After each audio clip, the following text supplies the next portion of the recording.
Hello? How's it going? Testing 1 2 3. Testing 1 2 3. Can you hear me well? I hope all is well with you guys. Oh man, gotta stretch. Chapter 7 discussion. I'm glad you can catch the stream too. You are noticed. What's up? I think I fixed the stream now, so I should be able to communicate almost instantaneously. Well, I messed up that word. What's up? What's up? What's up, Dashy? How's it going?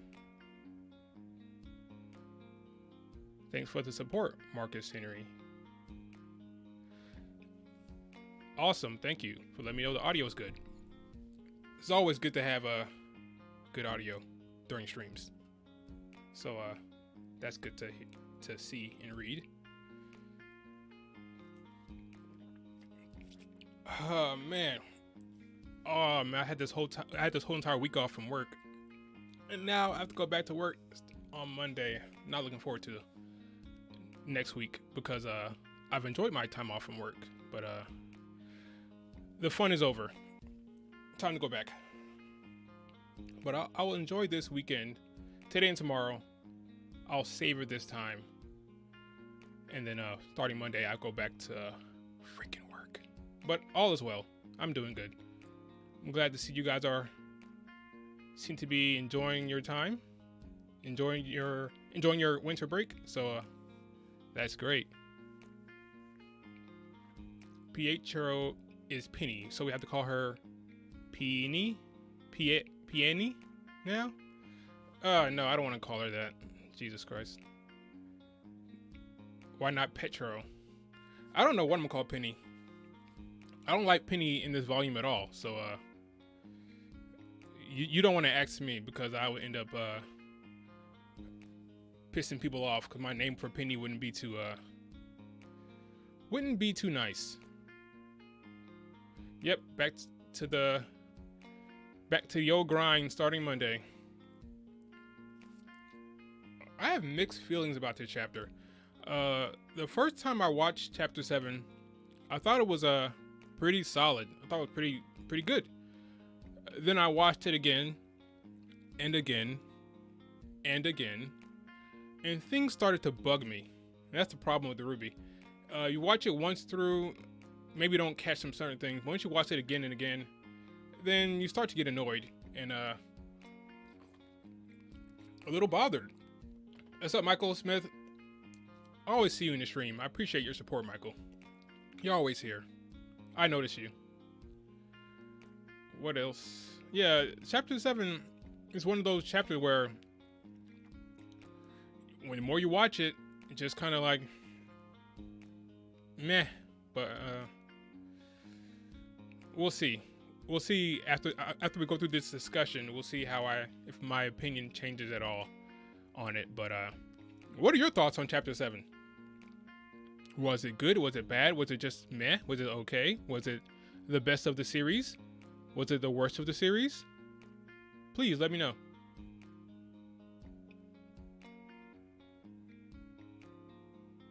Eight out of 10.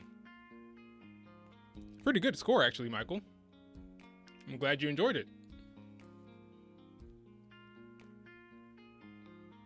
I did not watch chapter 7. Oh, okay. It was okay. Okay. Pietro's thumb is the series' final boss. Good lord. His thumb is covering up all the secrets. It was okay. It wasn't too bad. 5.5 out of 10. Chapter 7 is garbage. Well, there you have it. It was quite boring, to be honest. I see. For once, the title suits the series.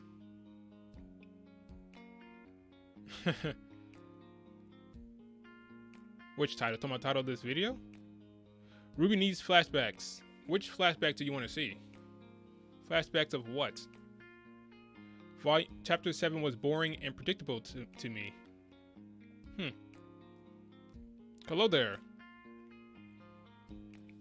Chapter 7 was better than Chapter 6. Where it falls, I don't know yet, but it was better than the last chapter. I'll say that. John wasn't in it, so instantly worst episode. John fan.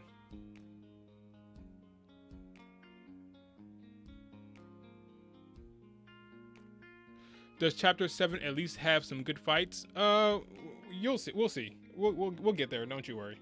It had a fight. This is still at least the second best volume so far. Let's wait till it ends before I say how good this volume was, because this volume, volume 6, the first half of volume 6 is better than the first half of volume 7.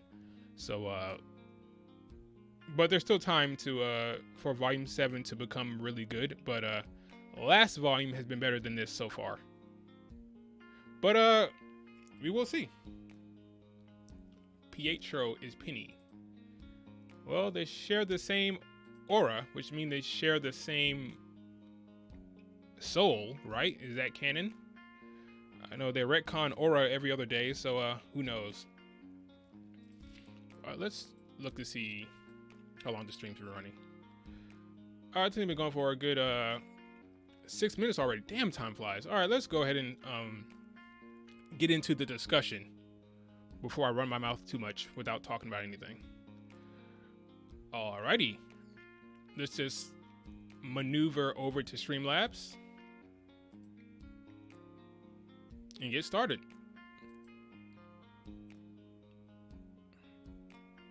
Now, I'm sure you guys remember how the last chapter ended. Mantle was in chaos. Grimm were everywhere after the election results came in. What was going to happen? The anticipation was killing me. This upcoming chapter, which was chapter 7, might be the best of the series. Maybe we'll get some excitement, some thrills. Oh, no. It's over. They skipped right over it. Oh, okay. Interesting choice. This is the second time they've done this, right? They did the same thing last chapter when they skipped over the riots. And I'm a little confused. Let's put on our thinking caps for a second. Why are they doing this? Why? First we had the riots, now a massive Grimm attack, and I'm sure there's something on the horizon coming up here, I'm sure. They're putting Mantle through the ringer because they're building up to something. They just don't feel it's important enough to show us the chaos in Mantle. We just have to know it happened. Okay. It's annoying, but I'm fine with it, I guess. As long as whatever they have in store for Mantle is interesting and compelling. If whatever they have planned is underwhelming, I'm going to be pissed. Because they're skipping over some stuff that could be interesting for the sake of what they have coming up down the road.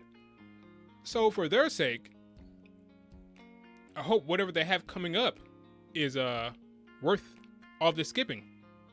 Because if it's not, I'm going to be a little annoyed. What are your thoughts on the skipping of these important, well, maybe not important, but the chaos and Mantle, they're skipping over it. What are your thoughts on that? I want to know the chat's feelings on the skipping over stuff. Whose aura? Is she hot? Probably not, Dashi. Probably not.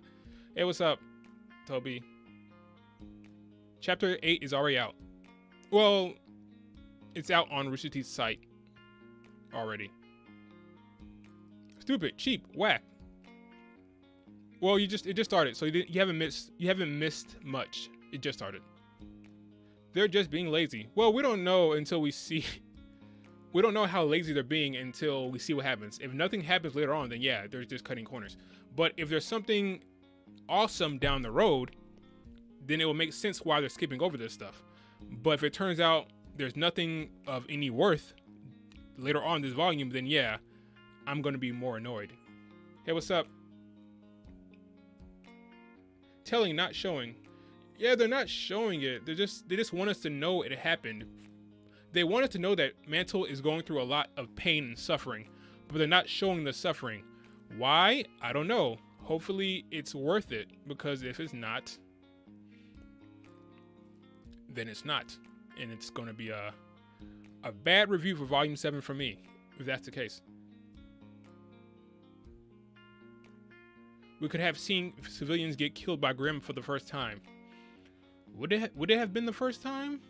Well, they didn't really show it on screen, right? They don't really show Grimm killing people on screen, if I can remember. Usually it happens off screen, but I'm not quite sure.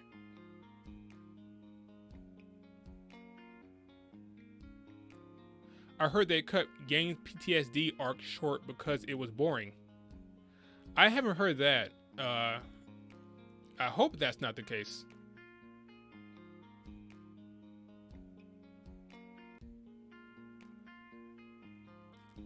I think they're scared of showing gore and civil unrest. I don't think they're scared of it. They're skipping over it for whatever reason. I don't think fear is the reason they're doing it. I just don't know what it is. They're not showing. I mean, they showed the fall of Beacon, right?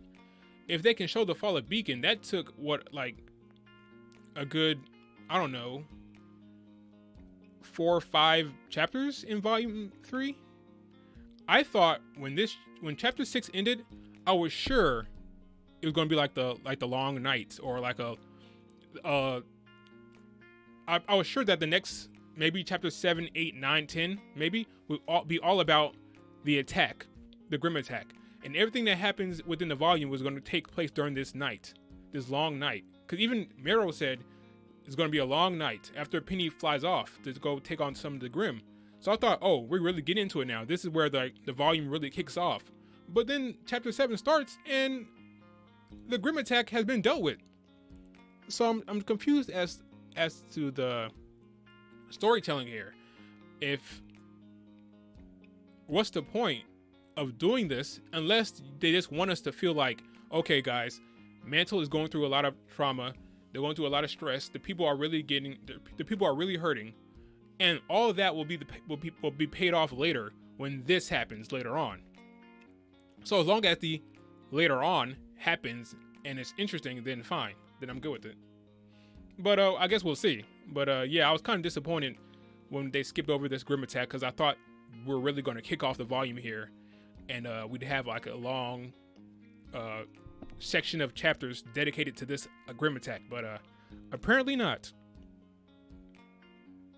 But whatever.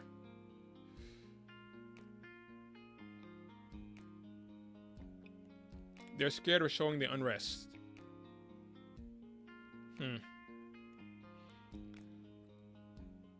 Yeah, I just think we'll see. By the end of this volume, we'll know for sure. But I'm interesting to see your guys' take on that. But yeah, we'll see. We'll find out ultimately soon. By soon, I mean by the end of the volume. Let's get off this. Let's move on. So Penny is sad, right? Civilians want her deactivated. Mantle is on lockdown, and Robyn Hill's like, this is the perfect time to steal some shit. Because she's based off Robin Hood, and she has to steal from the rich. And the rich, in this case, is Atlas. The proper legal channels are no longer an option for her. She's going to take the supplies meant for Amity Coliseum by hook or crook. She's tired of seeing Mantle get screwed over. Look at those semblances. Robyn assembled like the perfect team to rob people, right? Like, it's perfect. She's the perfect head of this thieving group. She doesn't have to do anything. She just has to stand there. Like, she does nothing here. She's just standing there. If you didn't notice, the rest of her crew is taking care of everything. She just has to stand there. Interesting. Well, anyway, you can imagine that Ironwood isn't happy about any of this, right? And we get to see it immediately after that scene. More people are dead. Penny's been framed. And somehow, Jacques Schnee is sitting on the council. With Robyn redistributing the goods her team has stolen, the Amity project is completely stalled. There has to be some way we can finish the tower. There is. Declaring martial law. What's more important? Establishing communication to unite the world, or appeasing a few city blocks? The longer this waiting game goes on, the harder each day gets for people down there. And now you want to send in more soldiers? You keep talking about how we just need a little more time, but you're not the one having to struggle. You can't force people to fall in line. If you do that, you'll just be trading all of these problems for the Grimm. Oh, damn, Nora. Since when have you been a character? Sheesh. So, Ironwood is so fed up with this nonsense, he's considering declaring martial law. When Nora finds out, she blows a gasket. Now, this reaction is not coming out of nowhere. Nora has been the most passionate about the people suffering in this volume. Maybe it's because she knows how it's like to struggle. She was homeless and had to fend for herself, right? So she can empathize in that way, you know? Some people think that maybe her family's from Mantle, which would be fine with me, honestly, as long as her mother is not the damn Winter Maiden. That's all I'm saying. Her mother had better not be the fucking Winter Maiden. But all those two options, I'm fine with it. It makes sense. It would explain her character and her reaction here. So I'm all for that. I am so sick of secrets. If we just told everyone about Amity, about Salem. Okay, now you need to shut up, Nora. Now you need to shut up. Because these dopes are hiding stuff from Ironwood right now. So obviously you're not that sick of secrets, right? Jeez. I mean, she's like screaming out of her mind here, but she's the one like withholding like all the secrets about Salem and shit, but she has no problem with that. But these hypocrites, man, it's really starting to annoy me. But I'm glad that Ironwood gets the last word here. We can't! If we tell them about Salem now, we risk falling to the Grimm before we can reunite Remnant. If we talk about Amity now, we risk Salem's forces, who we know are here, working to sabotage it. We have to finish the tower. I'm happy he screamed at them. I'm happy he gave them the business. He's been taking their shit all volume. I enjoyed every bit of this, honestly. So here's a question. What are your thoughts on this Nora and Ironwood fiasco? I'm curious to know where you guys land on with this, because Nora was fine until she started screaming about being sick of secrets. And honestly, I thought this would have been a perfect time to address Nora's emotions by having one of the other characters talk to her and say, "Hey Nora, what's up? Like, why are you screaming?" I mean, it may just be obvious to them, but if you wanted to really build Nora's character, maybe have her talk about it, like why she's so upset, and so we like, you know, we can appreciate the outburst here. But that's just me. But what are your thoughts on the whole Nora and Ironwood thing? Ironwood is great. I agree. Ironwood is awesome this volume.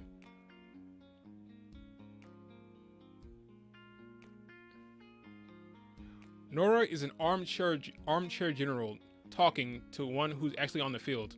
Yep, I can see that, and I kind of agree. I'm with Ironwood. Okay. I'm so sick of secrets. Nora, shut up with that line. Yeah, that line bothered me. I don't think Nora needs any extended backstory or development. A little more sense in the head, sure, but I'd rather focus on RWBY or Weiss. Okay. A lot of people have been wanting to see stuff from Nora, so I won't deprive them from that. They can enjoy Nora, because Nora has a lot of fans, and they've been wanting to see some kind of character from her, so let them have this. I think it's fine for now. To me, when Nora said she was sick of secrets, I feel she was also telling RWBY that she was sick of secrets. Okay. See, that's fine, but I wish they would have leaned Dashi, but I wish they would have leaned into that to make that obvious or make that more clear, because they didn't lean into it in any way. So it just looked like Nora was angry about it. But yeah, that would have been cool if she kind of like looked at RWBY, like gave RWBY a side eye about it. That would have been great. Or RWBY, let's say RWBY came and talked to Nora and said, Nora, are you okay? Like, are you all right? And then they can talk about it. And she's like, we need to tell this Ironwood what's going on. Then I would really like that scene even more. But the fact that they just dropped it and didn't address it is what I'm kind of like, Nora, shut up, you know? All right, see you later. Appreciate it. Was it Azriel?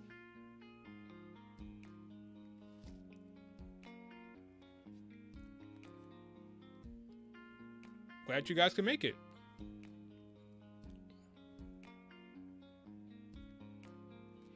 Yeah, Ironwood. I'm really liking Ironwood. So, yeah. Nora needs to just, if they're going to keep going down this road with Nora, then eventually I want to have like a moment where she like talks about it. Because right now we're speculating with Nora. So hopefully she gets like a character moment later on, which is like when they kind of go into why she's so upset. Because right now we're just speculating. Like, yeah, it's kind of obvious she grew up poor, she was homeless, so she feels for people who are suffering. Okay, but now let's really dive into it if you're going to. If not, okay. You expect consistency from RWBY writers? Kinda. No, I want it. Do I expect it? No. I wish they showed Nora having a reason for her outburst. It could still come. We'll see. Do the RWBY writers even acknowledge the criticism they get? Yes, they do. I'll give them that. They do acknowledge it. Sometimes they listen to the wrong stuff, but they're definitely conscious of the criticism out there. I will say that. They know. They know. Trust me, they know. Hey, what's up? The Limexer? What's up? I'm butchering these names, by the way. I'm terrible at these names. That's my problem, not yours. All right, let's slide on to the next part of this discussion. Because Nora's crazy. I'm joking. Nora and Ironwood had a little talk. So now we can move on to Rin. I don't know why, but this is always funny to me. Every time it's funny. Every time. Do I make myself clear? Yes, sir. Yes, sir. I laugh out loud at Rin's yes, sir, every time. I'm not sure why. It's just funny to me. I can't be the only person that thought that was funny. I don't know why it's funny, though. It just is. Do I make myself clear? Yes, sir. Yes, sir. Yeah, one, because it's super delayed and random out of nowhere. And like the characters are all shocked by it. Oh my god, he said yes, sir, too. Oh no. Man, this is funny to me. Yes, sir. This is off. I really don't care about what they're doing with Rin, to be completely honest. I don't know where it's going, and I kind of don't care. But we'll see. Yes, sir. I'm sure the Rin fans are intrigued about what's happening here, but I really don't know. I thought after the kiss with Nora, maybe they'd go a different route, but he's still kind of being weird. We'll see where it goes. I'm not interested in it. Yes, sir. Okay, let's transition over to Blake and Yang. Everyone's favorite two couple ship. Let's see what they have to say. But we need to be ready to act as one in case Robyn's team takes the bait. If your truck is hit, pursue immediately. Do you think we should have told Ironwood about Salem before he put so much on the line for Amity? Yang, you kinda already asked that question back in chapter 3. You talked about this with the team, so I'm not sure why you're asking the cat. I'm not sure why you're asking for ears over here. I mean, you already talked about this as a team, so why are you asking the same question over again? Kind of weird. Like, I wish they would have phrase that question differently because she's just asking basically the same question she already asked back in chapter 3. But it's just weird to me that she asked the same question. I trust RWBY, but I think he deserves to know what he's stepping into. We all did. Okay, so Yang is conflicted, right? On one hand, she trusts her sister completely for some reason, and on the other hand, she's all about not keeping secrets, and that's consistent with where she was in volume 5. This is good. All of this makes sense. This conflict she has between trusting her sister and wanting to tell the truth, the conflict makes sense for her. I like it. It's all good. No issues with that at all from Yang. Okay, let's move on to the next clip. It makes you wonder how far we're going to have to go to keep doing the right thing. Blake, we did what we had to do. I know. Keep telling yourself that, ladies. Keep telling yourself that. They did not have to kill Adam, okay? They did not have to kill Adam. Don't get me wrong. I'm happy he's dead because he was an awful character. But they did not have to kill him. They made that choice. They chose to end him. They could have broke his leg like they did Mercury and hand him over to the proper authorities. They could have knocked him out once Blake grabbed the weapon, but they decided to jam it into his chest because they were done with him. Okay, but don't tell me they had to kill this guy. They had to. That's nonsense. They didn't have to kill him. They made the decision to kill him. Okay, now just own up to it. You killed a bad character. You should be happy. You should be thrilled. You should be celebrated. But don't pretend like you didn't have a choice in the matter, because that's just stupid. To me, at least. I don't buy it at all. Not one bit. And I can tell you, ambushing a huntress who's just trying to help isn't an option I'm thrilled about choosing. Then maybe we shouldn't. Okay, now I like this part. I like this. They're doing their own thing. They have agency. They're thinking for themselves. Great. They don't feel right about arresting Robyn, so they're not going to do it. Awesome. It's interesting. I like it. They're going on their own path. They're making their own decisions here. Will it come back to bite them in the ass? Maybe. And that's interesting. Hopefully, we'll see that down the road. That's good. I like it. So that's my thoughts on this Blake and Yang conversation. There's some good things. There were some weird things. There were some bad things. There were some interesting things. But what are your thoughts on this little back and forth convo? I wonder. Let's go to the chat. I feel sorry for Adam. Nah, no you don't. No, you don't. What are you talking about, Vex? Adam isn't dead. Yeah, well. No, I'm pretty sure this one's dead. I'm pretty sure he's dead. They're not gonna ruin that Blake and Yang moment by bringing him back. They were done with him, which is why they got him out of the show the way they did, because they were done. And I don't blame them. They were struggling with him, and they were struggling with that storyline. So, good riddance.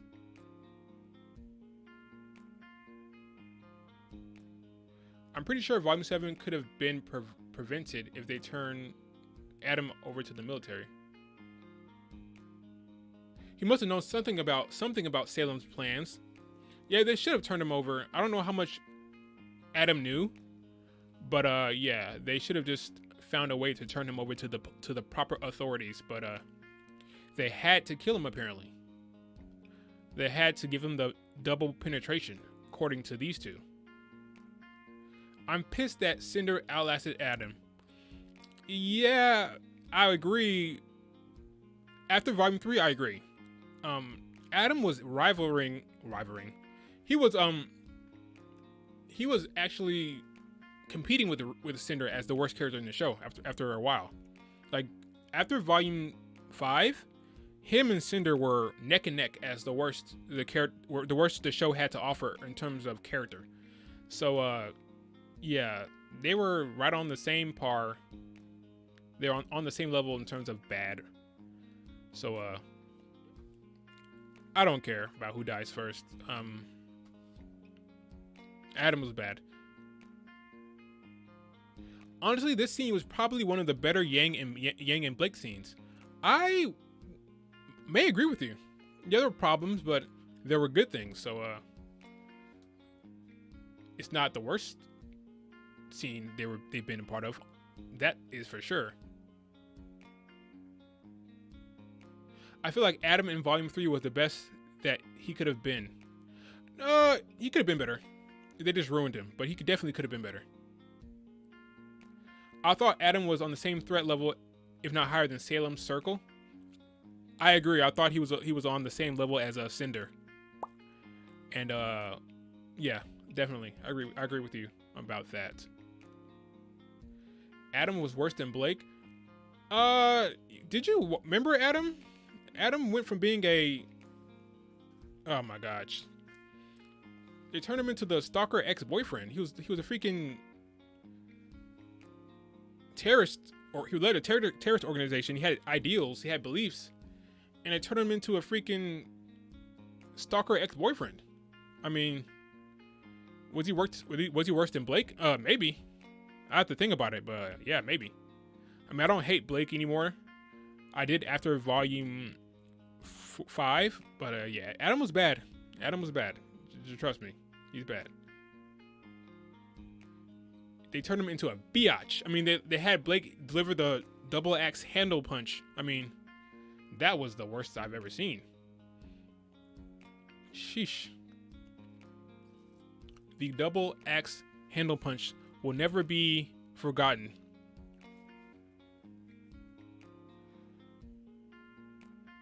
All right, let's move on.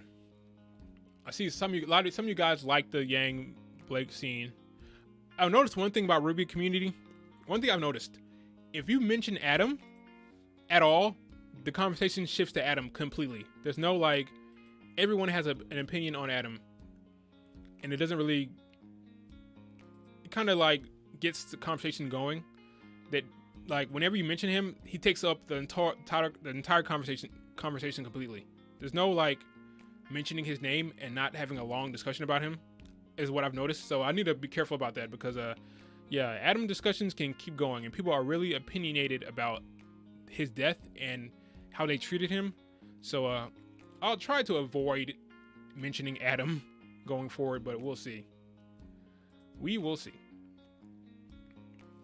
All right, let's move on. I think most of you guys like the scene. For this scene, for the most part, you think it's one of the better ones, I think. And yeah, I definitely didn't hate the scene, so I can agree with you there. All right, now we have to talk about the framing of Penny again. We have to talk about this awful scene again. So yeah. Somebody pointed this out to me. I think it might have been Fat Man falling. I don't remember for sure. It might have been Mikey. I don't know for sure, but someone pointed this out to me. Watts used video from Penny's perspective to make the deepfake video, right?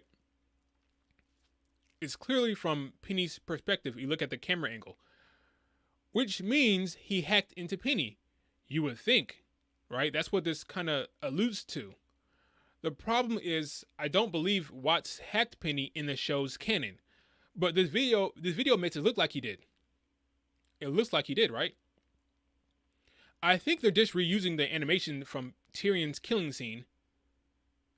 But it looks like they freaking hacked Penny's cameras. Which is interesting because it's night vision versus what he has. It's this thing's just it's, I don't know, it's everything involving Penny. Everything involving Penny's framing is poorly executed. I have to say, like everything, just don't pay too much attention because if you do, you're going to be confused. It's one of those things where you just gotta turn off your brain and watch it. Like everything involving Penny's framing, you just have to turn off your brain.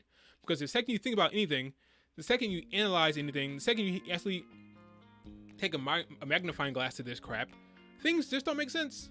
But yeah, I just thought I would mention that. But I don't know what's going on with this scene, but it's a thing. But I'm done talking about this. I'm probably not. I'm lying. But hopefully this is the last I have to talk about this Penny framing. But yeah, this whole thing is a mess. To me, at least. None of it makes sense. It's a cartoon, yeah. Yeah, matter of fact, let me just play it. Let me just play a good old Barb's line here. It's a cartoon! It already It definitely is.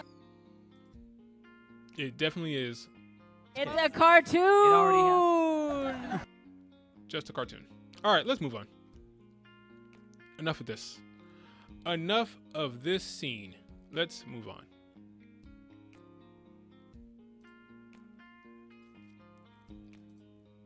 Salem's goal has always been to divide us. I think Penny was exactly where they wanted her. Just like at the Vital Festival. Oh my god. Oh my god. OMG! They remembered it.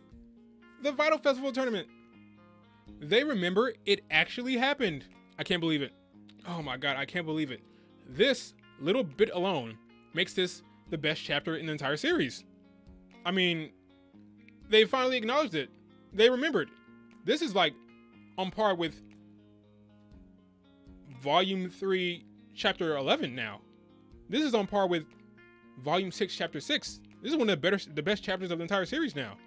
They finally acknowledged that things happened in the past. Bravo, I love it. I love it. Amazing. This is great. This is great. How excited were you guys when you heard RWBY say that the Vital Festival was a thing? Ah, can't believe it. Amazing. Finally. Best chapter of the series. It had to be said. All right, let's move on. Let's move on. Let me stop trolling RWBY and the rest of this cast for not remembering the Vital Festival. There's a reason why Penny is the only one of her kind. Right. You wanted to protect. Kind of just put that on. Now I'm about to listen to how Penny came to be. All right, I'm start again. This is how Penny came to be. There's a reason why Penny is the only one of her kind. You wanted to protect her with a soul. I was one of the few who believed in looking inward for inspiration. You created an artificial aura. Not quite. You gave her part of yours? And each time I rebuild Penny, it takes a little more. Good old Pietro here is giving Penny bits of his aura every time he rebuilds her. He's giving his life and soul to an artificial being. Oh man, I have so many questions about this aura transfer nonsense. Is aura transfer crap? So let me get this straight. Let me just get this straight. Penny is using Pietro's soul, right? Quote unquote her father, right? Does that mean they're one and the same? Are they now the same person? Because aura is the manifestation of the soul. And she has part of his soul. That's the soul in the aura she's using. Wouldn't that make her another version of him? Am I off? Am I off? I'm confused. Oh man, I don't really know what's going on here. If you think of it on its face, if I told you that a dark-skinned man created I said this on Twitter. If I told you that a dark-skinned man created a Caucasian robot, right? Took part of his soul and put it in the robot, started calling it daughter, none of you would be saying it's sweet. No one would say it was sweet. You'd be saying this guy is kind of batshit crazy, and you'd probably be right, depending on the context. Because if you give like some more context, if you tell a story around that, you can make that seem less creepy and less weird, like depending on the storytelling. But on the face, you have to admit, it's kind of weird. It's kind of weird. Am I off? Like, he's over here playing God with his soul. Are people still going to ship Penny and Ruby? Is Nuts and Bolts still the go-to ship here with Ruby? Jesus. I mean, this gives a whole new meaning to Nuts and Bolts, that ship. It's Pietro and Ruby. And how does the personality come into play here, right? How does love come into play here with this robot? Oh man, I don't... Thinking about this stuff makes my head hurt.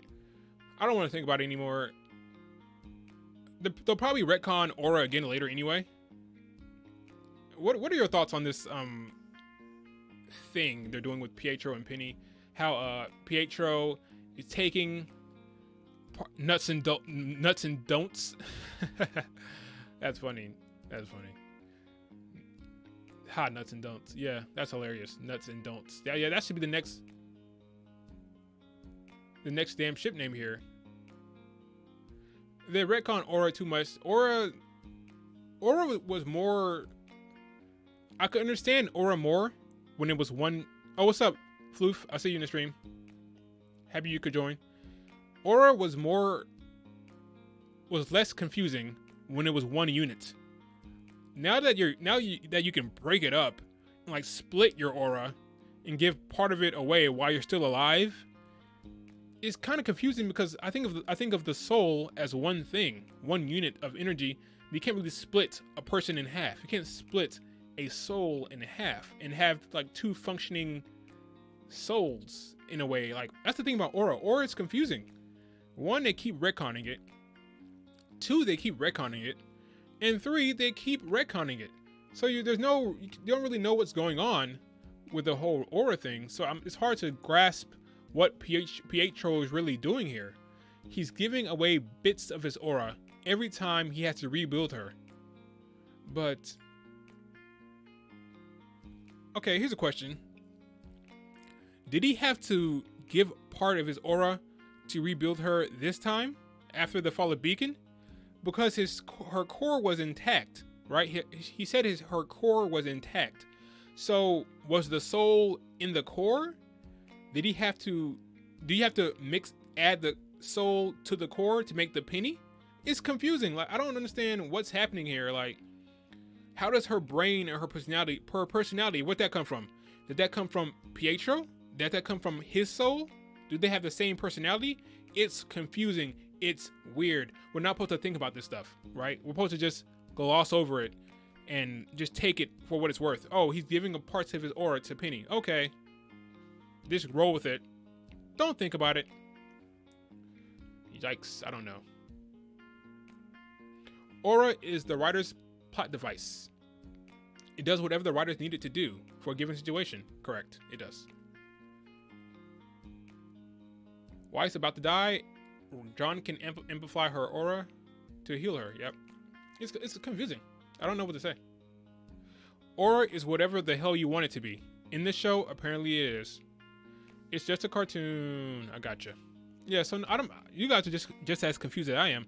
Yeah, I don't know how this thing works. So yeah, so he's splitting his aura or splicing his aura in some way and giving it to the robot girl who he's calling daughter.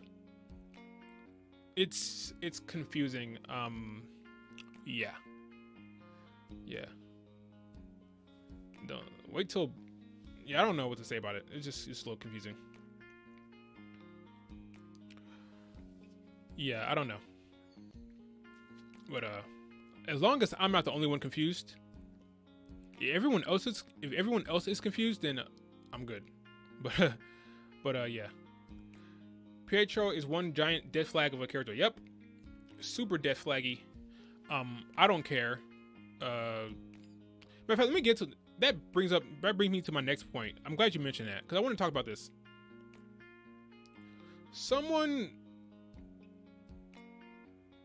I saw someone on Twitter say that, or was it maybe in Reddit? I don't know. Someone said that Pietro slowly dying by giving away bits of his aura to bring Penny back proves that Penny's return didn't hurt the stakes in the show. Are you kidding? Are you kidding? Penny should never have come back in the first place. The bad guys keep using her as a part of their scheme every time. She's a liability to our heroes. The only way this connection between Penny and Pietro, it doesn't really raise the stakes. Only way it could raise the emotional stakes for you as the viewer is if you somehow cared about this newly introduced character by the name of Pietro. If you don't, like me, you don't really give a hoot, then it's not going to add anything in terms of stakes. And it's sure as hell not going to negate the points I made in my Penny video. So please miss me with that, please.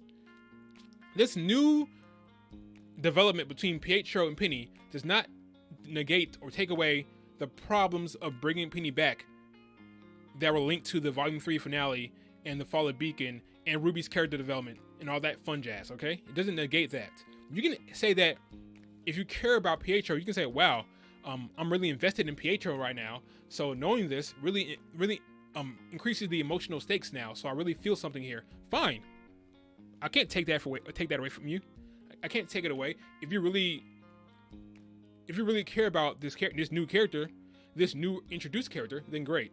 I don't. So there's no new stakes here for me, at least right now. And it sure as hell does not negate the points I made in my video, and it doesn't solve the problems of bringing Penny back in the first place, because it doesn't solve the problems of the Fall of Beacon. It doesn't solve the problems of Penny of Ruby's character development as well. That's my take on that. But question: what are your thoughts on Pietro giving his aura to Penny overall? I know some of you are like, forget about aura, forget about how confusing aura is. Talk to me about Pietro giving his aura, or aka his soul, to Penny, and how that works. But don't think about aura, just think about that part of it, like Penny having Pietro's aura. It is ironic. The more you bring something back, it only makes things worse. Let things stay dead, or they come back. Something has to be always missing, gone forever. Yeah, I agree with you. Penny should have stayed dead. I don't think my mind can be changed on that. We'll see. It potentially can, but I doubt it will.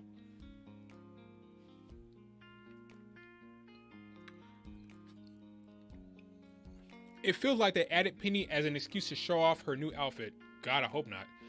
Like I said in my Penny video, it seems to me that a lot of the decisions for Volume 6, because if you remember, Penny was supposed to be in Volume 6, a lot of those decisions came across as pandering to the base because they were worried about the reaction to Volume 5. So they thought, okay, let's get Penny in here, let's get Neo in here, let's get the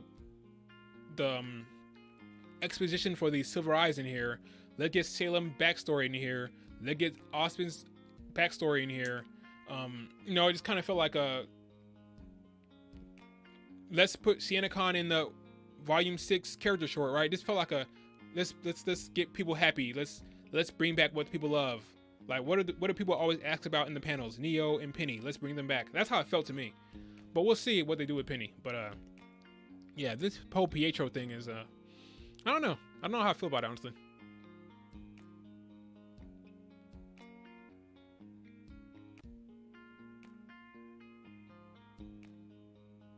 If Pietro was introduced sooner, it would have had more of an emotional impact.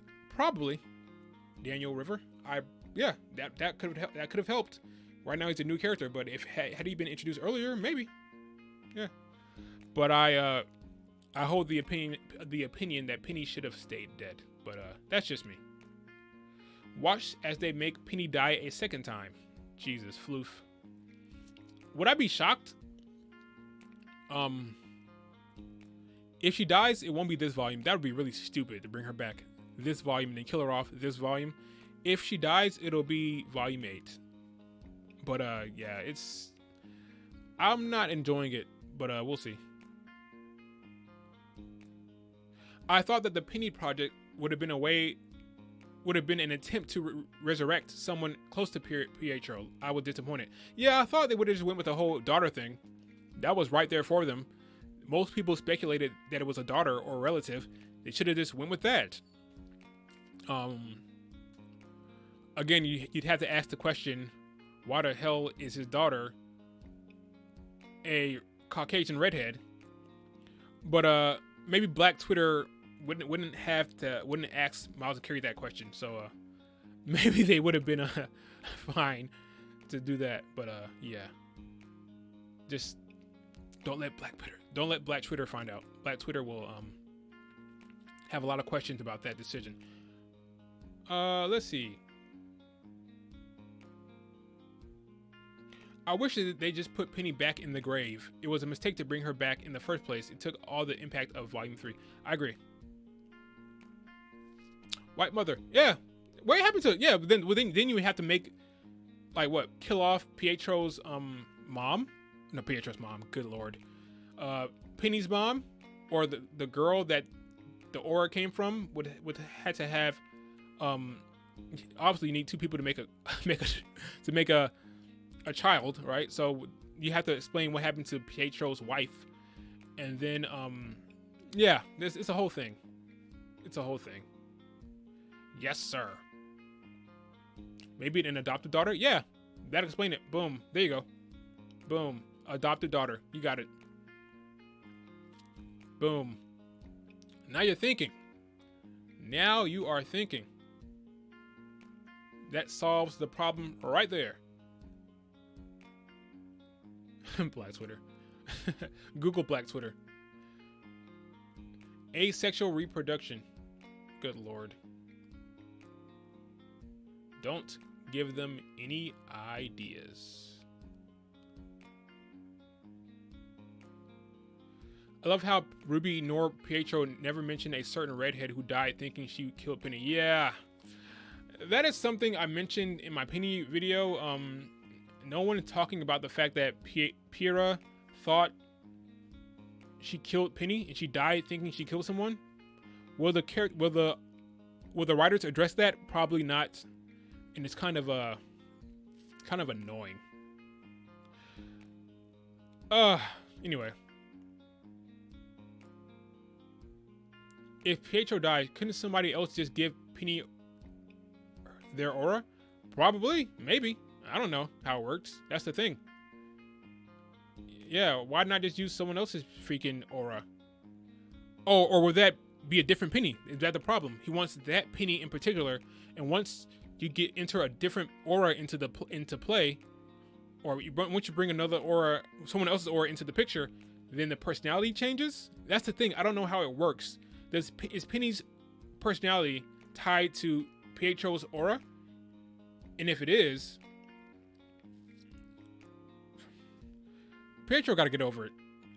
Honestly, if that's the case, if it means protecting the world, I mean, I get it.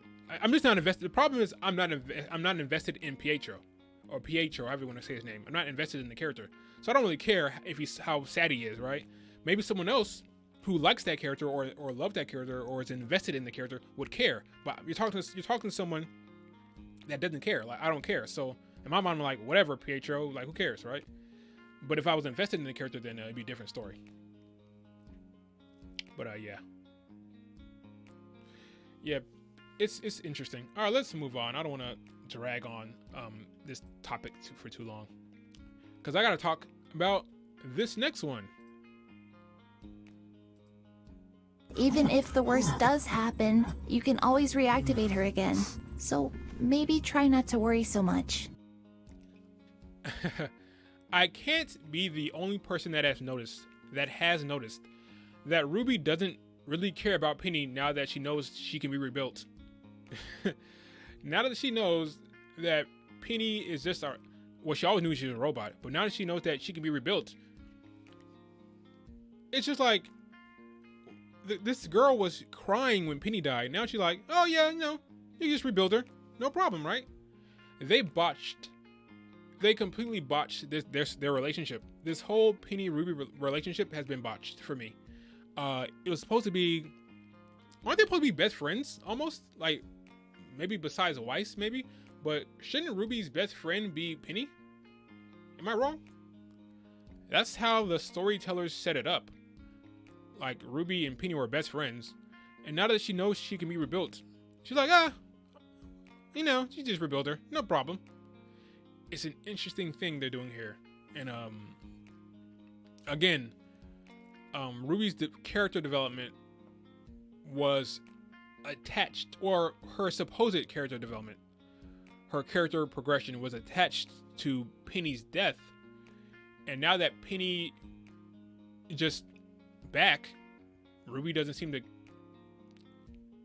It's interesting. I don't even know like how to phrase it. It's just, I don't know. It's just kind of interesting with what they've done with this relationship. But maybe that's just me. Let me look at the chat real quick. Ruby has no soul. Damn.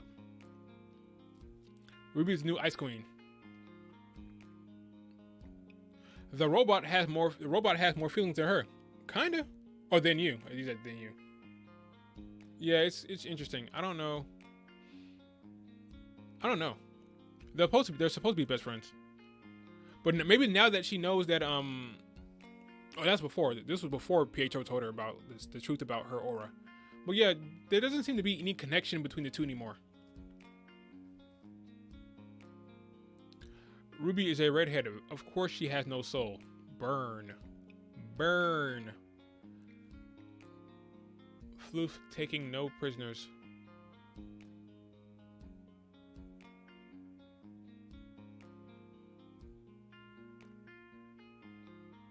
Penny's dead. Gather the Dragon Ball. I mean, get to work, old man.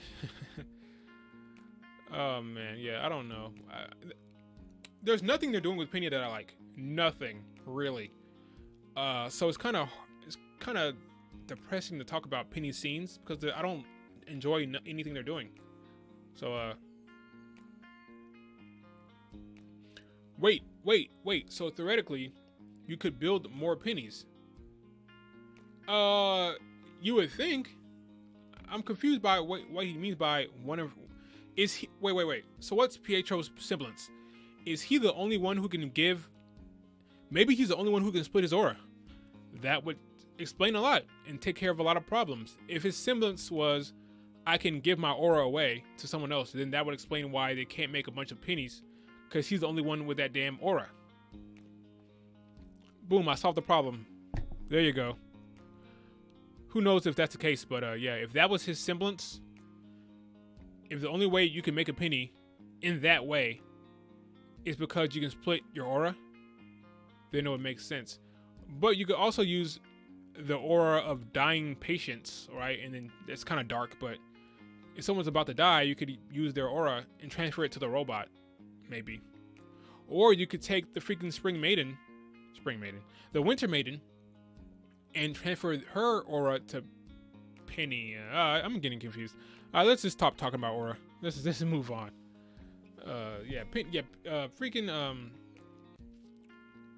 Pietro is Voldemort, confirmed. Jesus. There's no strings on me. Yeah, let's move on from Penny. Every time I talk about Penny or Ruby, things go bad. So let's move on to the next part of this discussion, which involves Watts' picture. Yeah, so Watts is working with Pietro, which makes sense. And that's all I care to talk about. That's it. There's nothing much to talk about here. It makes all the sense in the world. It makes all the sense in the world that Watts is working with was working with Pietro. So that's all I really want to say about that. Okay, let's move on to the next part here. Scramble. Robyn. Scramble! No, wait!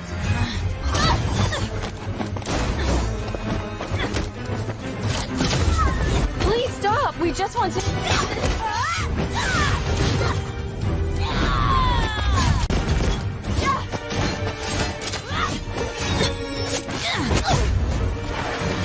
While we shoot bullets at you and use our semblances.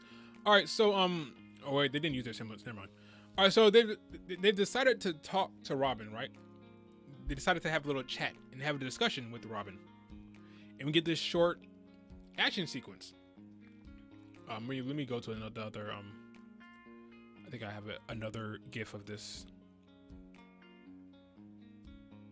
Now, this is what the official Rooster Teeth Twitter account spoiled a few weeks back, right? And that really annoyed me. Because it's freaking spoilers. Don't show me fight scenes that haven't happened in the show yet. I was really annoyed. One thing you notice about this fight scene, Blake is like, we just want to talk, while using fire dust. It's not really a criticism. I think it's funny. Like, she could have used ice. She could have used earth, but she's using fire. It could have. The thing blows up in her face. Interesting choice there, for someone who just wants to talk. Thought it was pretty funny. Ironwood wants me. He'll have to send more than a couple of kids. He is. Stopping the trucks alerted the Aesops. You need to know the truth. You're stalling. Amity Coliseum, all these supplies, they're for a new communications tower. That doesn't make any sense. A new tower means the kingdoms can I know finally... what the tower means, fisticuffs. One of you take my hand. Either take it, or I'm gone. Tell me again, what is Ironwood building out in the tundra? A new communications tower. You're telling the truth. Handy semblance. Shut up, Yang. So they tell Robyn the truth about Amity Coliseum, right? And she doesn't believe them. And that's when we get the reveal of her semblance. The semblance that functions as a lie detector. Something that Aesops had to have known.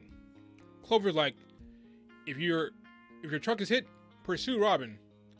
I'd tell you what her semblance is, but we need that to be a surprise for the audience. And they're like, Roger that. We weren't planning on asking anyway. We don't need to know that information. It's not like she's a huntress that can fight. Who cares about her semblance? She won't use it against us.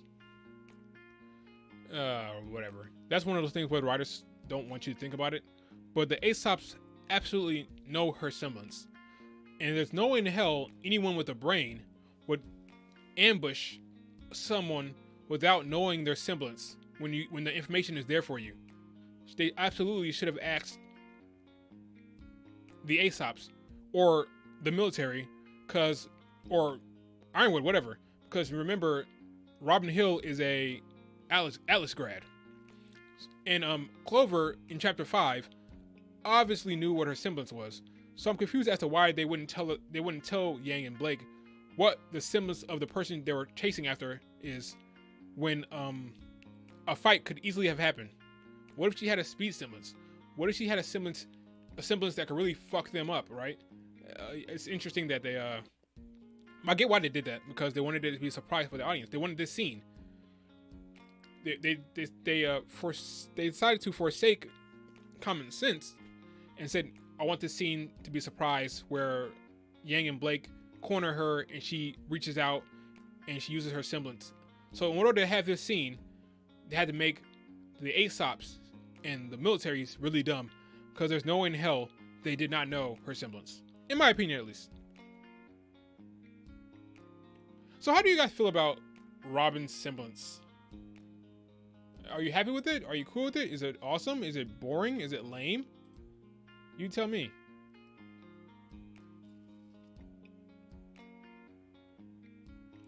I guess Robyn never thought to use her semblance on Iron Daddy. When did she have the opportunity to use her semblance on Ironwood?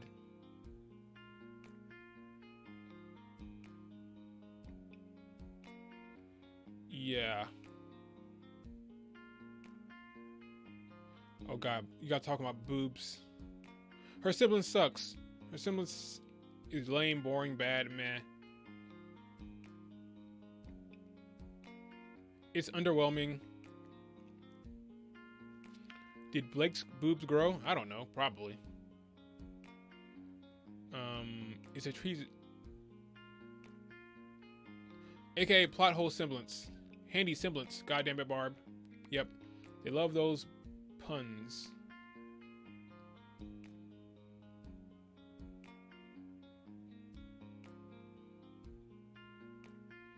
Let's see here. 2 kids actually being able to take on an experienced huntress. Wow. Yeah, I kind of... Well, we don't know how good a fighter she is, I guess. She graduated... I thought she was a world-class huntress, but she's not that smart, apparently. Considering what happened in Chapter 6. Yeah, I thought that she would have more domination in that fight than she did. Blake and Yang have been training, to be fair, but they're still a bunch of kids. And she should have handled them easily. But then again, power levels in this show is all over the place.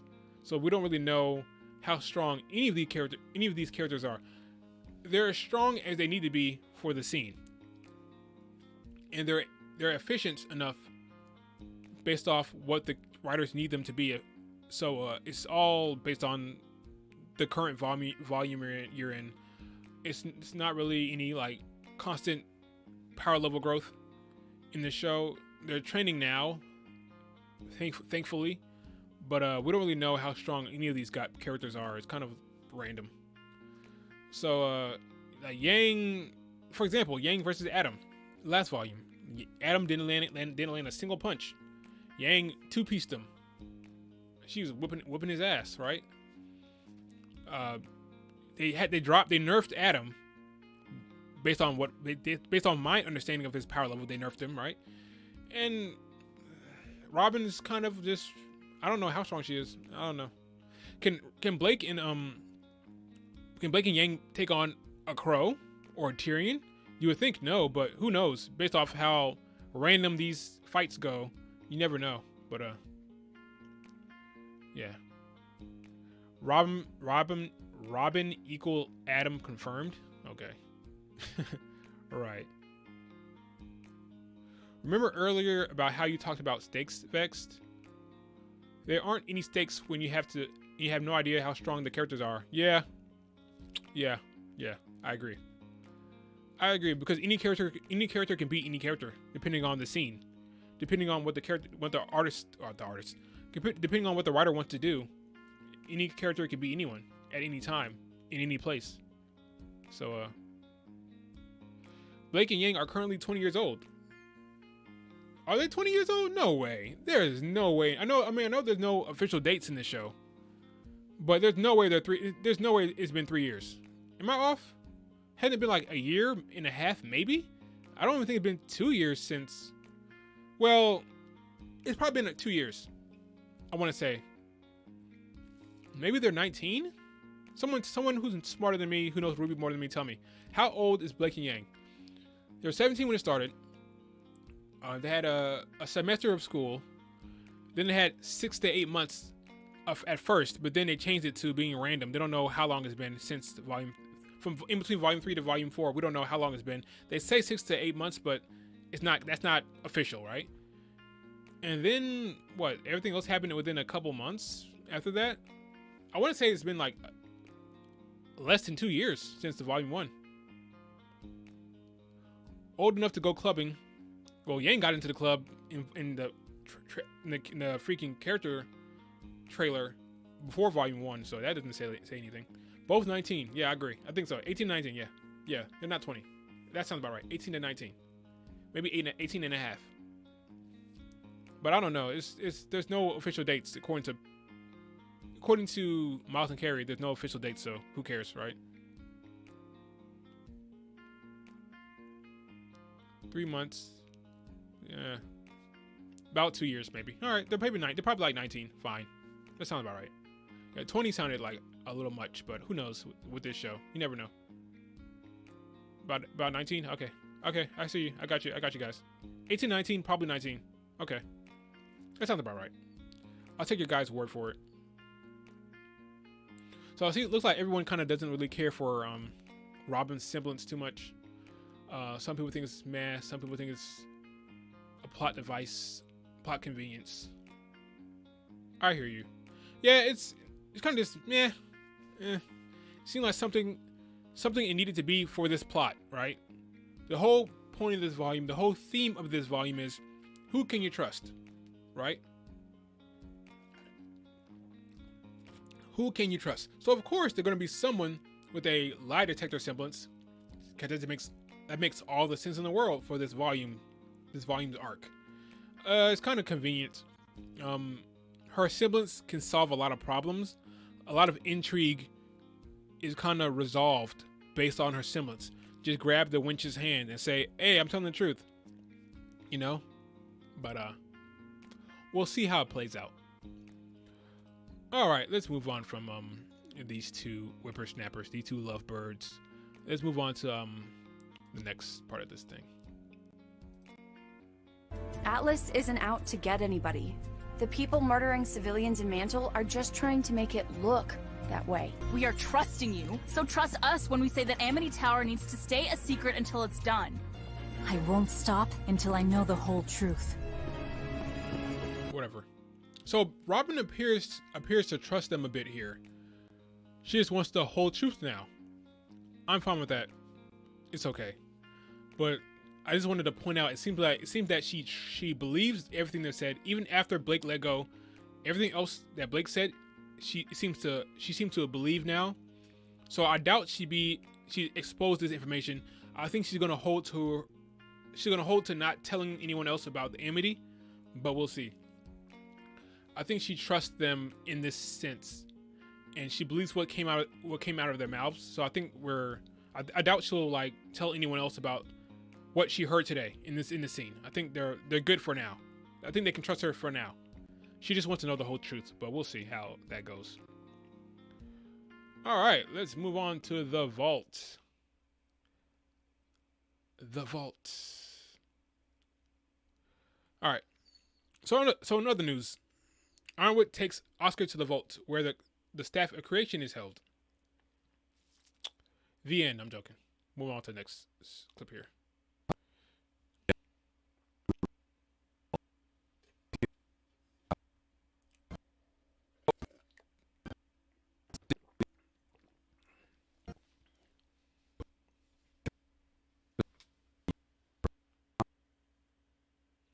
So, you can only use the staff of creation for one thing at a time, right? That's interesting. Why in the hell would you use it to lift a city? Why in the hell would you use it to levitate a city? Why? What if you need it for something else? Like, what do you do then if you have to use it for something else? Doesn't seem too smart. The cities are going to come crashing down onto Mantle, so I'm not sure why they did that. Seemed like a disaster waiting to happen, but that's just me. I don't know why they would. I mean, so what happens if they need it for something? Does the city just float down into a crevice, or does it come crashing down and everyone dies? I don't know how it works. Like, why do that? I don't know. Maybe there's something else going on here, but seems to be a silly reason to use the staff of creation when it can only be used for one thing. I don't know. Is there like can the city be lowered without any issues? Can it be lowered to the ground? I don't know. I guess I have to take a look at how it was designed and see what's going on under it. But Mantle kind of looks like it's under it, so I don't know how it works. But maybe someone else can tell me how that works. Doesn't seem too smart.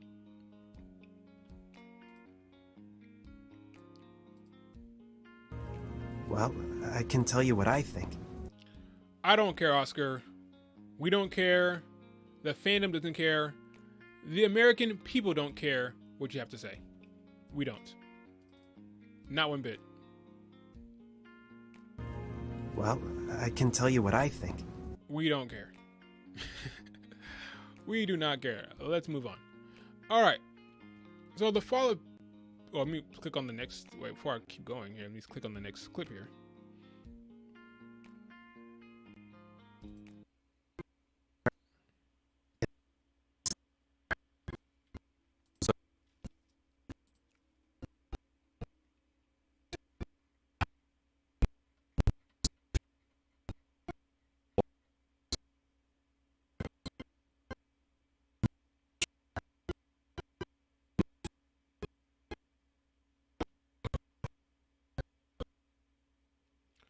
When you guys say clip lagged, choppy audio, which clip are you talking about? The which one? The Ironwood, the one I just played, or what?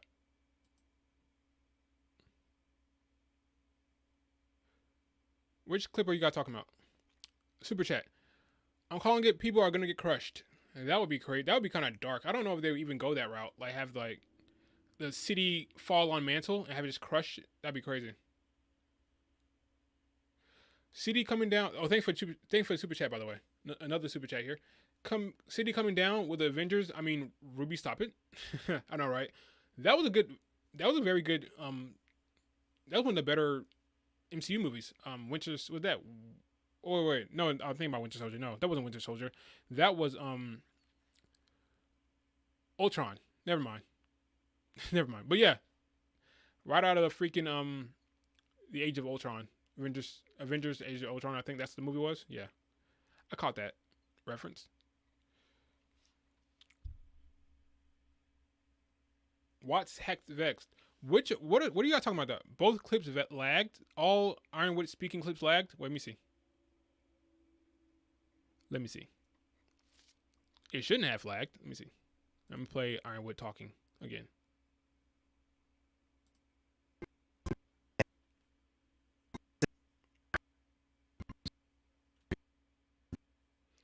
Tell me if it's still lagging. It may be how I clipped it, how I cut up the freaking the video intentionally like that. If it seems really choppy, that's intentional. But if you're not hearing audio, then there's something wrong. Let me look at the chat again. It's still lagging. Still choppy. It's not lagged. The audio is outright broken. The lag is fine. Both the clips is lagging. All right, so basically, I'll tell you what happens here.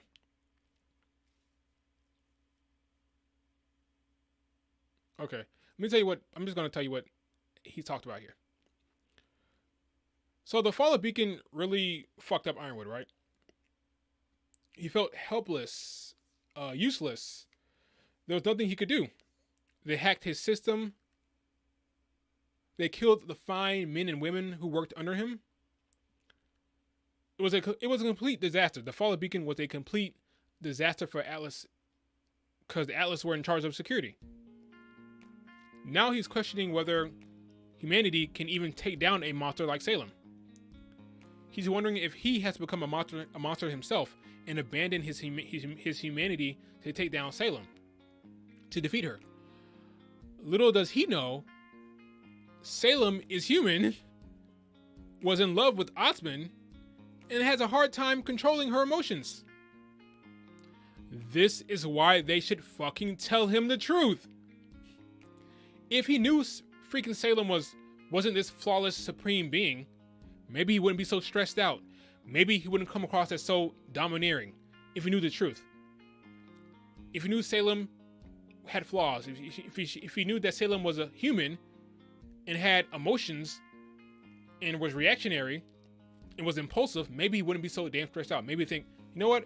I can take out Salem. I can outsmart her maybe.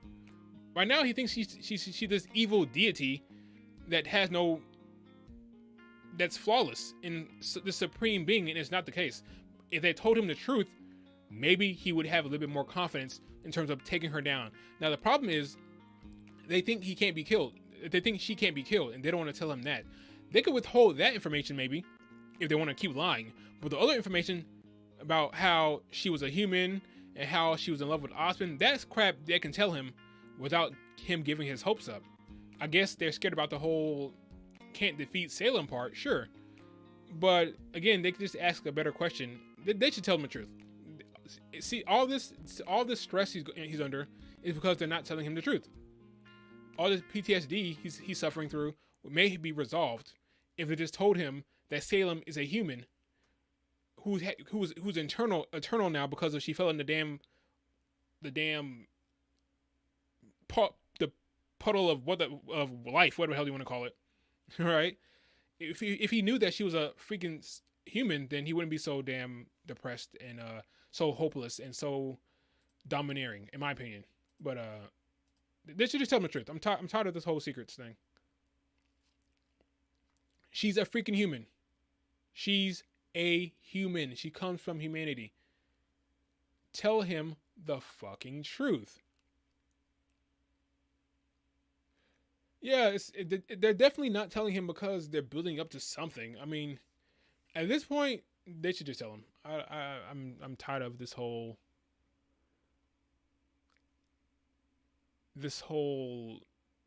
beat around the bush thing they're doing.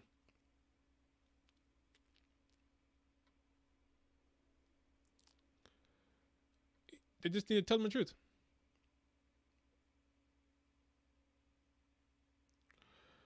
That's what I think, at least. Let me move on to the next. Hopefully the next clip doesn't lag. I don't know what's going on with there. I can hear it fine, but you guys say it's lagging. But let's try the next one. See if the next one lags. Crossing my fingers.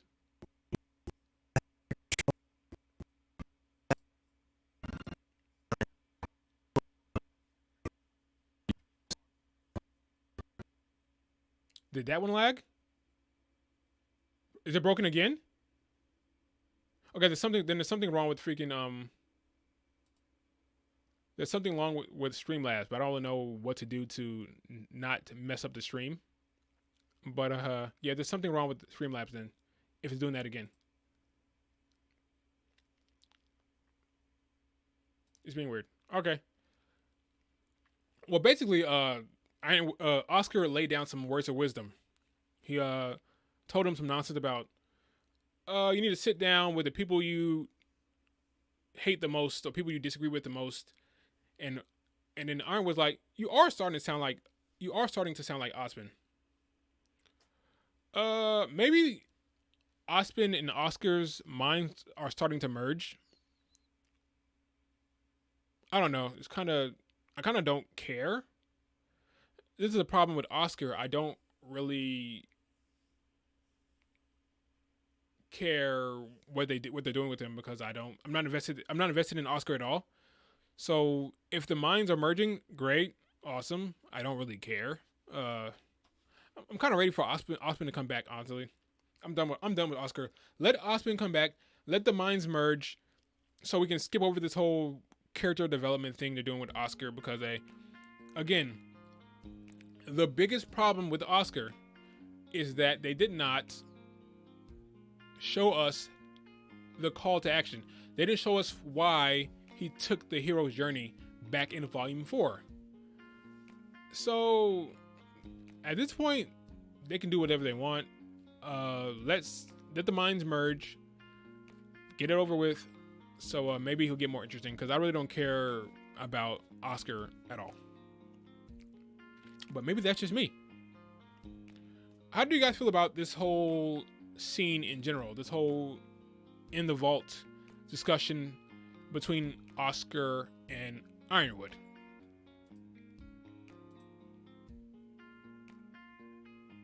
The funny thing is they could have expanded on Oscar's character. They could have. Yeah, they could have. They definitely could have. But even in Volume 6, when he ran away, they decided to not focus on Oscar running away, and they made him go shopping and cooking dinner. So that's all I needed to know about that character. Not interested.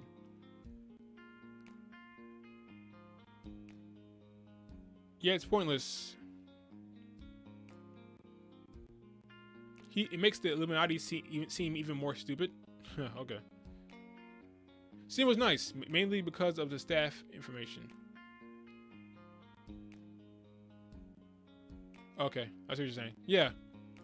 It's good to understand what's going on with the staff, right? Even though I question why they're using the staff to elevate a damn city, but yeah, that's not really a criticism of the writing. They're just interesting why they would be doing that. But yeah, I thought the scene overall was solid. I just don't care about Oscar. That's the only thing. But overall, the scene was nice. All Ironwood scenes are pretty good. This volume, I will say.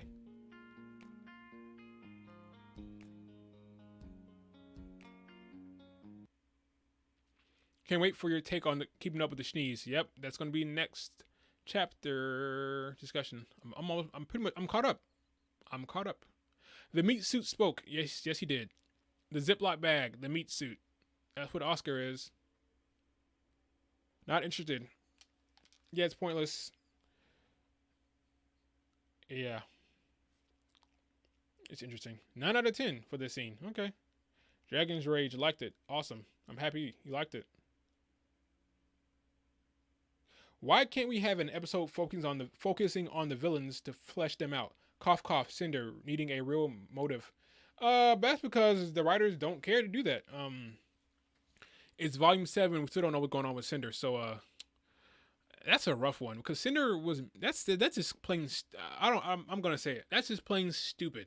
Cinder was introduced in the chapter 1 ending credit, and we still don't know shit about her motives, why she's here, why she's joining up with Salem.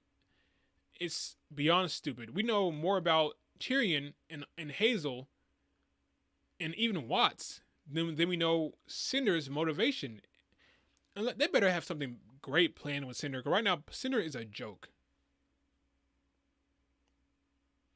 Let's call Oscar the meat bag. Either meat bag or meat suit or Ziploc bag. Either way, either one works for me.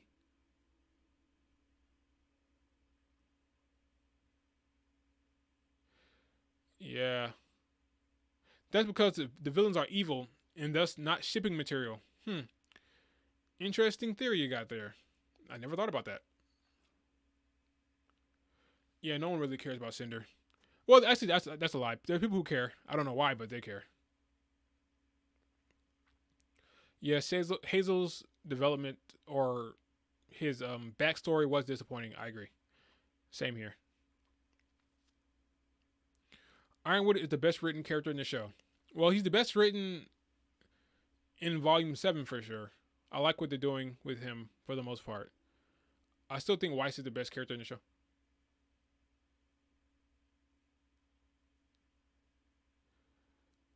Okay. The meat bag, yeah, most of you guys agree. Not to Neo is a nothing character. Neo is a big fat nothing burger. She's not a bad character, she's just a nothing character. Don't people ship Cinder and Emerald? They do? That's news to me. I wouldn't be surprised.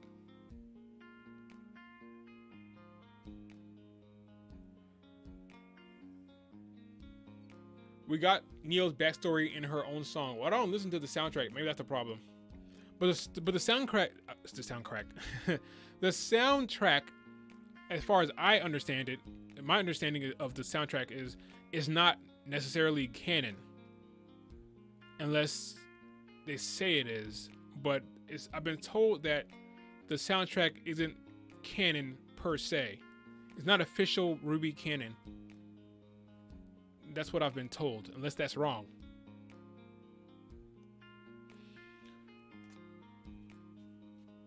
Soundtrack is not a good means of storytelling. I agree.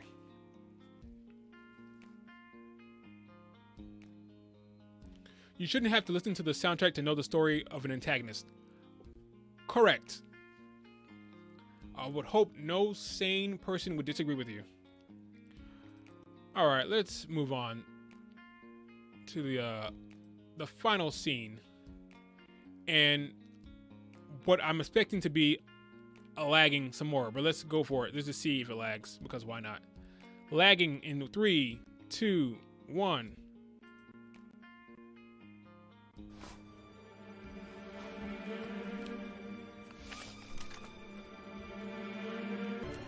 It looks like you're getting your wish. We've all been invited to dinner, where the general will be defending his seat on the council. No lag? Awesome. Awesome. So I like how this chapter ends. So the council basically wants to question him about everything he's doing. They want to talk to him about amity. They want to talk to him about closing the borders. And I'm sure Jock wants to freaking have a revote on just about everything. Now that he's on the council. It should be interesting. We shall see. Now, of course, I already know what happened because I watched it. But I'm not going to talk about it because that's for the next chapter discussion. But my thoughts at the time, I thought, yes, this is interesting. I wonder what's going to happen at the council meeting. I like this development. I like that they're going to have a sit down. And I figured we'd probably see Mama Schnee. So I was all for this thing because I wanted to see Mama Schnee. And I wanted to see the Schnees and how they went about things. And I'm glad that they didn't lag. So, final thoughts. The chapter was okay. It was definitely better than chapter 6. At this point, I just want to see. The thing I'm looking forward to the most this volume at this point is Ironwood finding out the truth. That's what I want to see. That's what I'm looking forward to. I want to know his reaction to the truth. I want to know how he finds out the truth and what comes from it and how he reacts. How he reacts to that. That's what I want to see. That's what I'm looking forward to. Nothing else I'm looking forward to much at all. They're skipping over all the stuff with Mantle. They skipped over the riots. They skipped over the Grim attack. I want to see Ironwood react to the news, and I want to see what happens from there. That's pretty much what I'm looking forward to. So, final thoughts from you guys on this chapter. Or you guys are already giving me the damn scores. 6 out of 10. 8.9 out of 10. 6 out of 10. 3 out of 10. It was okay. 7 out of 10. 6 out of 10. 7 out of 10. 5 out of 10, and I'm being generous. 7 out of 10. It was good, not bad. 6.5 out of 10. 3 out of 10. I hope they give him the truth, not giving it to Robyn. 6 out of 10. 7 out of 10. This episode made me want to grab Jock's neck. 10 out of 10. If they tried to make him scream, actually 5 out of 10. 6 out of 10. Okay. So another mad chapter. I would say this overall, the chapter was okay. Fine. Not offensive. Better than the last chapter, absolutely. Vex, what are your thoughts on the volume as a whole? I prefer it over volume 4 and volume 5 by far. It's not better than volume 6 so far, but the problems I had with volume 6 was within the latter half. The second half of volume 6 I did not like. So right now, at this stage, volume 6 is better. Volume 5 is the worst thing RWBY has done by far. Volume 5 was horrible. I've warmed up to volume 4 over time. I don't know whether this volume is better than volume 4 yet. The problem with volume 4 is the menagerie arc and everything involving Blake. But I don't hate volume 4 as much as I used to. But yeah, so I have to think about that. But yeah, volume 5 is the worst by far. Yeah, I agree with you on volume 5 for sure. Maybe volume 4, we'll see. 0 out of 10 for the entire volume. Burn. The second half of this volume had better be good. That's the thing. The second half of this volume had better be some of the best RWBY we've had. Because if not, then yeah, I think this volume will be underwhelming overall. I don't know what they have planned, but so far the volume has not been too great. But we will see.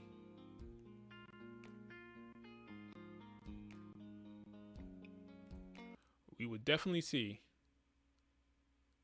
The finale has to bang. I think the last 4 or 5 chapters need to bang, honestly, because I think the rest of the volume has to bang. And one thing I will say, quick little like a lead into the next chapter discussion. I thought that I have to watch it again, but I thought that chapter 8 was one of the better chapters of this volume in terms of the writing. I thought it was right up there with chapter 2. I don't know if it's better than chapter 2, probably not, but it may not be saying much, but I thought that the next chapter, chapter 8, was solid overall, nothing offensive, better than this chapter for sure in terms of the writing. I don't know about like entertainment value in terms of action sequences, but in terms of the writing, Chapter 8 was solid. It's probably the most solid since Chapter 2.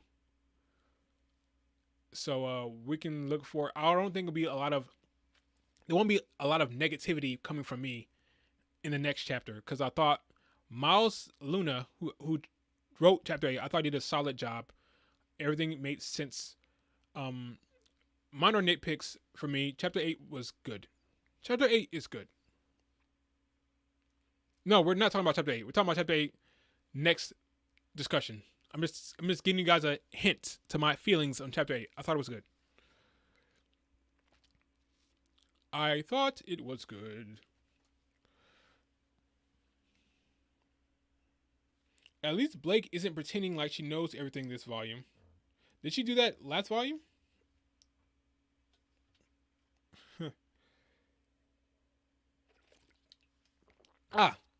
When would the next discussion be?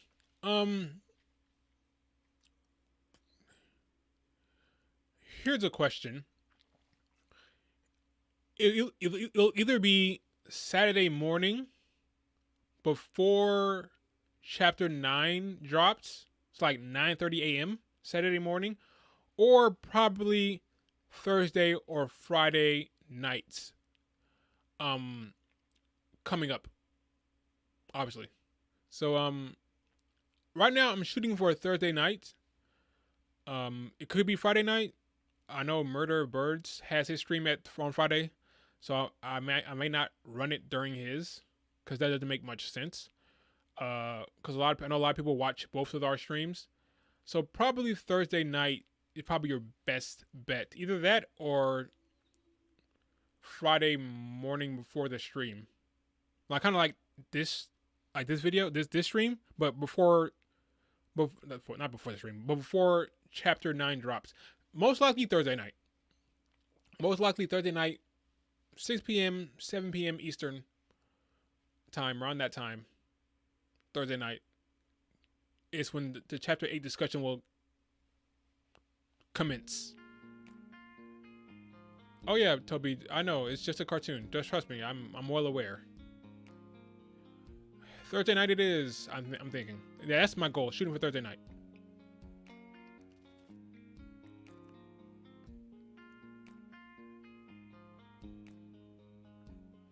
Worst case scenario, Saturday morning. But we'll see. Most likely Thursday night. How long is this stream been going on to? Let me check the check something real quick. Stream has been going on for an hour and over an hour and a half. One of the longer streams. All right, this has been great. I'm going ahead and wrap this stream up. Volume 7 is right so far. It's not good. The best I would say about Volume 7 so far is that it's okay. Hopefully the later part of this volume will be awesome. But how many chapters in this volume? 14? If there's 14, we have plenty of time to make this volume good. But thanks you guys for joining. Appreciate you. Thanks for the super chats to people who donated. Awesome. I appreciate it. You guys are amazing. I'm caught up. I'm officially 13 chapters. 12, 13. 12, 13. Okay, one of those two. I got you. Yeah, I'm caught up. I am completely caught up on this volume. So now I'm on schedule for these discussions going forward. For all you people who join, wherever you are, if you're in Europe, whether you're in India, whether you're in the United States, I appreciate you joining the stream. You guys are awesome. And I will always send you off with these 3 things to remember. Always remember these 3 things. It's a cartoon. But seriously, that's the case as well. And so they say. We're not 100% sure, but can't call them liars, right? They're not lying. It just doesn't. It's not obvious by watching the show that's all. Thank you guys. You guys are awesome. Oh, the audio, the choppy audio from the cartoon. Let me ask you a question. Before I get off here, if you guys are still on here, let me ask a question. How do you freaking reset Streamlabs without messing up the YouTube stream? Like, can you just like in stream? If I hit in stream and it started again, would anything happen to YouTube? I'm curious if that's if you can reset the stream midstream. Like I'm such a novice to this. Like if I hit in stream now, let me see. This is like Streamlabs 101. See what happens. I won't let this stream go on for too much longer. Let's get Atlas Ball out the way. So let's go to this.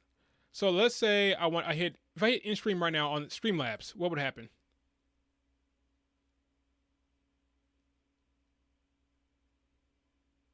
I'll figure it out. Don't worry. But this is the first time I've had choppy audio and choppy stuff. But maybe Streamlabs is being weird. All right, me in the stream. Thank you guys. I'll see you next time. You guys are awesome. Later.